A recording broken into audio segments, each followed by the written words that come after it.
Olá, eu resolvi fazer este programa de hoje muito focado no problema que estamos vivendo em 2021 inteiro, que é a questão da pandemia.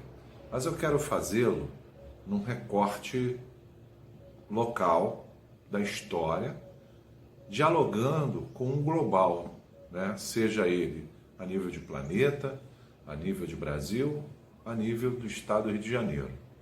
Eu quero dialogar com você de qualquer lugar do Brasil, do planeta, da minha região, Baixada Fluminense, da minha cidade, Duque de Caxias. Para isso, eu fui buscar no grupo de estudos multidisciplinar da Universidade Federal Rural do Rio de Janeiro, coordenada pela professora Lúcia, a pesquisa sobre um problema que nós tivemos em 1913, que foi a pandemia da varíola. E aí, depois nós vamos ver como algumas permanências em relação à pandemia, a doenças na Baixada Fluminense, no estado do Rio de Janeiro, no Brasil, no planeta, continuam muito influenciados por uma questão cultural, seja ela de natureza religiosa, seja ela de natureza educacional, por conta da ignorância, mas a verdade é que a ciência ela vem evoluindo, mas encontra em parcelas significativas da sociedade a ignorância que permanece por falta de educação, ciência, tecnologia e também a influência que algumas religiões fazem para que as pessoas não acreditem que essas doenças existem, mas que a ciência também busca resolver o problema a partir de vacinas, de remédios, que é o mesmo embate que vivemos hoje, 117 anos do problema da varíola, que já tinha vacina, e hoje a questão da pandemia da Covid-19, que a vacina está agora por chegar. Então, convido vocês a assistirem a primeira parte do nosso programa de hoje. A gripe espanhola, ela na verdade ela foi uma pandemia. Uma pandemia é uma doença que afeta o mundo inteiro. E uma pandemia causada pelo vírus influenza, que é um subtipo do H1N1. Esse que causa a gripe hoje. Outro aspecto curioso é que a gripe espanhola, ela tem o nome de gripe espanhola, mas na verdade ela não começou na Espanha. É que a Espanha não entrou na Primeira Guerra Mundial. E como ela era neutra na Primeira Guerra Mundial, ela começou a dar notícias sobre a gripe. E os países beligerantes, os países que combatiam, eles não davam notícia. Então, na verdade, apareceu nos jornais espanhóis. Ela ficou com o nome de gripe espanhola. Mas a gripe surgiu, na verdade, nos Estados Unidos. E dos Estados Unidos que ela foi levada para a Europa. O que acontece é claro que as pessoas estavam tremendamente assustadas, né? Porque é uma doença que apareceu, a pessoa podia pegar a gripe, podia morrer daquilo. A minha avó, aliás, falava sobre isso. Ela morava no centro de São Paulo, nas ações aqui, passava os caminhões com os cadáveres, porque não dava tempo de fazer caixão para todo mundo. Então é claro que a população ficou extremamente assustada. Daí surgiram todas essas ideias. Olha, isso aqui é bom, acho é bom eu vou usar. A quina é uma erva que foi levada da América, foi levada do Peru pelos jesuítas para a Europa. Como ela era usada para tratamento da malária e ela então era interessante e funcionou de fato, a Inglaterra lançou uma água tônica à base de quinina. Isso se tornou uma coisa popular, quer dizer, teoricamente, se colocar você tomando água tônica, você não vai adquirir o problema lá que é a malária, né? Mas na verdade não é bem assim, né? E no Brasil a Antártica lançou a água tônica, que existe até hoje.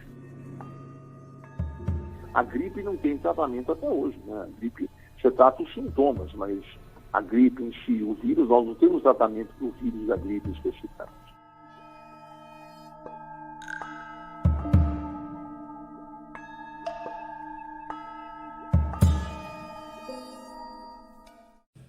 Então, essa questão cultural, ela tem um propósito, né?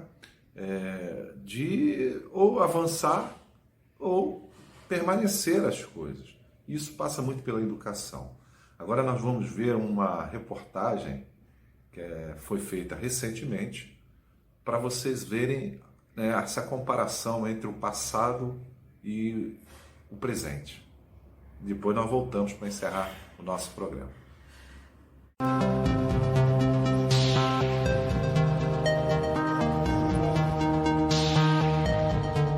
A maior pandemia do século.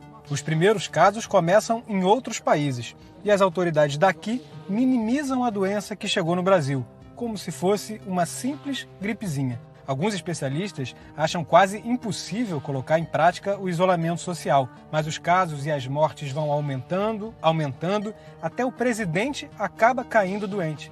A população vê os hospitais lotados e alguns médicos chegam a indicar um remédio sem comprovação científica.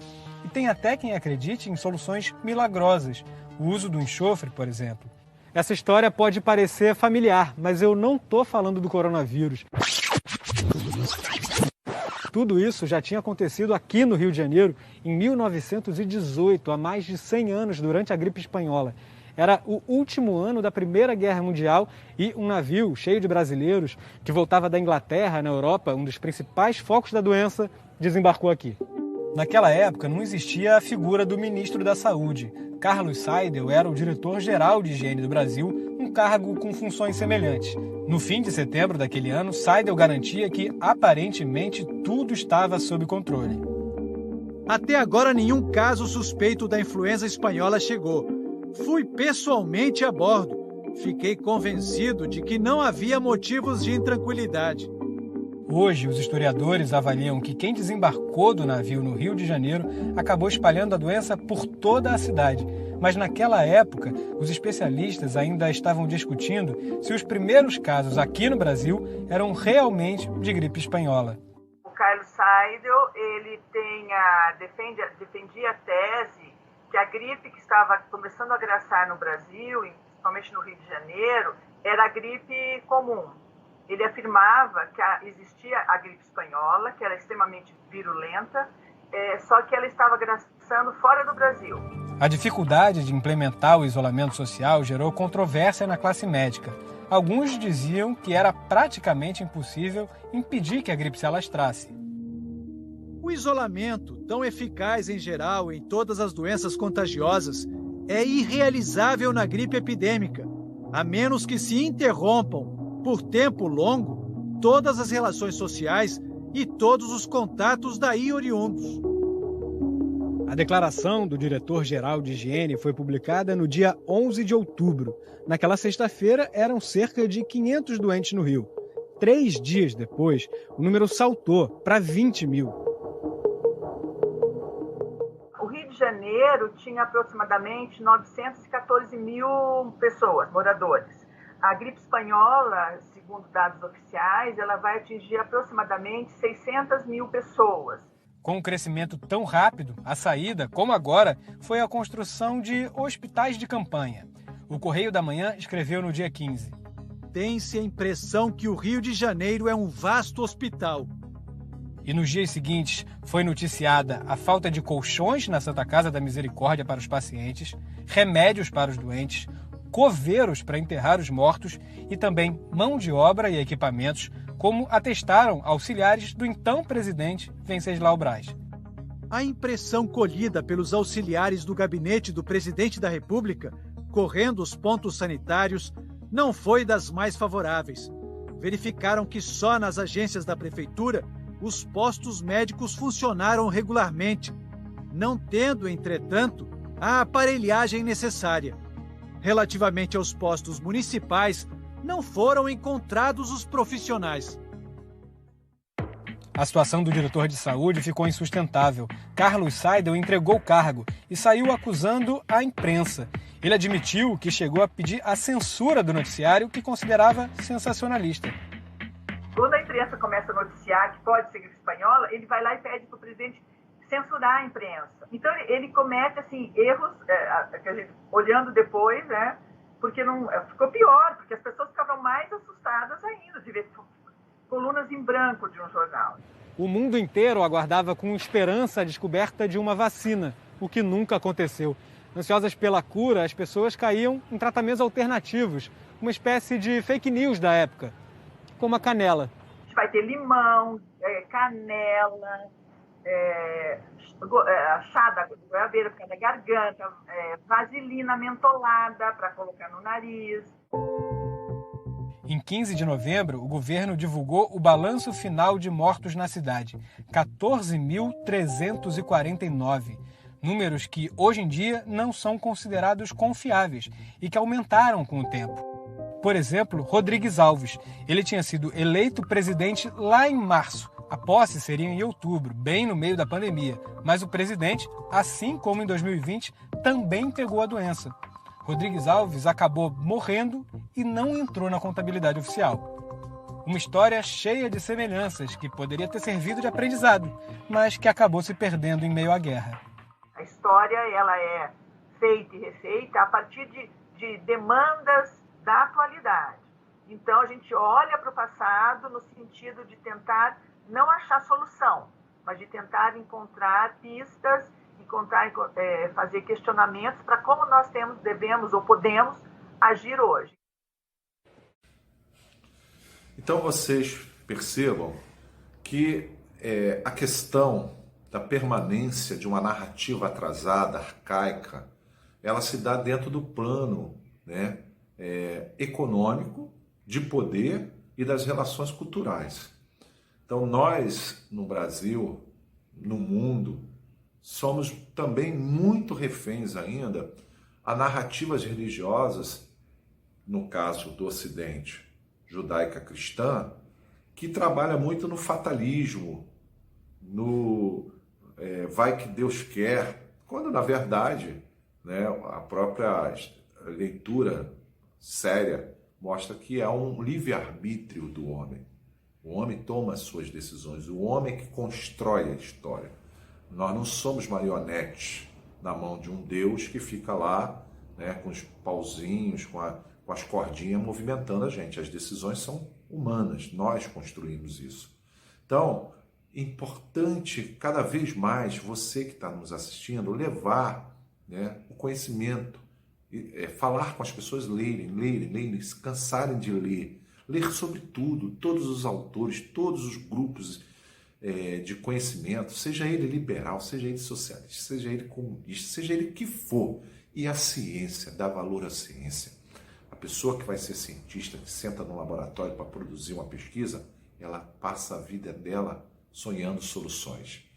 Então, espero que vocês tenham gostado desse nosso programa de hoje.